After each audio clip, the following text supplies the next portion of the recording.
Nu staan we aan de voorkant van de molen en het huis. Christian, wat hebben jullie allemaal moeten veranderen? Nou, we hebben van alles gedaan. Wat je nou ziet is eigenlijk wel de indeling zoals we hem hebben aangetroffen. Alleen hebben we de hele gevel moeten herstellen. Daar zaten stukken stukwerk los, de ornamentjes waren slecht, dus dat hebben we helemaal hersteld. Aan de rechterkant zie je 4 stalen ramen. Dat waren er eerst 2 en we hebben gemeend om die industriële uitstraling weer terug te brengen. En ik begrijp dat het huis zoals we het nu zien eigenlijk iets kleiner is. Klopt, ja. Klopt. Oorspronkelijk waren dit 2 gebouwen. Je had een molen en daarnaast had je een langgevelboerderij. Op enig moment heeft de molenaar het pand gekocht en heeft het gebouwd in het volume zoals je het nu ziet. En om het woonhuis wat voornamer te maken is die gestucadoord met schijnvoegen. Dat lijkt dan op een hardsteenblok met die ornamentjes. Maar eigenlijk als je kijkt, die 2 rechtse vensters, begane grond en verdieping, die horen niet bij het woonhuis, maar die horen bij de molen. Maar van voren lijkt het woonhuis nu nog groter dan het eigenlijk is. Welkom in de groeikamer. De groeikamer. En je hebt zelf het penseel ter hand genomen? Nee, zo handig ben ik niet met penseel. Dat hebben we een professional laten doen. Die wandschilderingen zaten eigenlijk helemaal rondom. De buitenmuren waren de schilderingen heel erg beschadigd, dusdanig dat we ze niet konden restaureren. En de binnenmuren waren ook heel erg beschadigd, maar die hebben we nog kunnen opknappen. Hoe oud zijn die schilderijen? Die zijn begin vorige eeuw aangebracht, rond 1910. Dus echt een jachttafereel. En met een uitgestrekte vlakte. Je ziet heel veel luchten.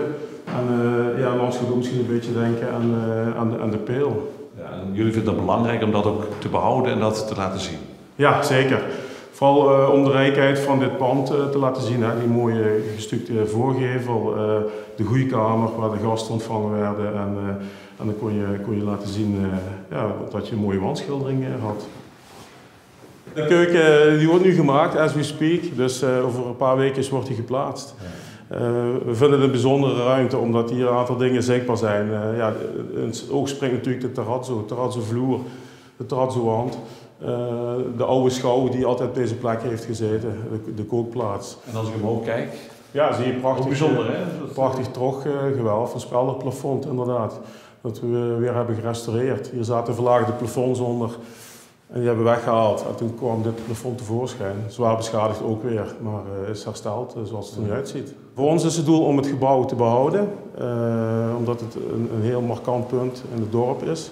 En ook heel ver terug in de geschiedenis gaat. Omdat het hier een molen betreft, is het ook belangrijk om het ambacht van het molenaarschap in stand te houden. En vandaar ook dat we daar een hele enthousiaste vrijwilligersgroep hebben die de molen aan het draaien houdt. Dit was oorspronkelijk een werkplaatsje. En dit hebben we eigenlijk verbouwd tot een molenaarskamer. Dus hier kunnen de vrijwilligers hier een kopje koffie drinken. Er is ook mogelijkheid om bijvoorbeeld een cursus te geven. Want we vinden het heel belangrijk dat het molenaarschap in stand blijft gehouden, het ambacht. Jullie doen veel verbouwingen. Wat maakt deze verbouwing dan nog speciaal? Nou ja, iedere verbouwing is wel speciaal. Je treft altijd meer schade aan dan dat je van tevoren had gedacht. Ja, welke? Vloerconstructies die helemaal rot zijn, aangetast. Stukplafonds die helemaal los zitten. Daken die lekken, ja, noem maar op, noem het maar. We zijn bijna helemaal klaar. Als het helemaal klaar is, dan ben ik een gelukkig mens. Als ik hier zie dat gasten hier rondlopen en de techniek en het gebouw kunnen bewonderen.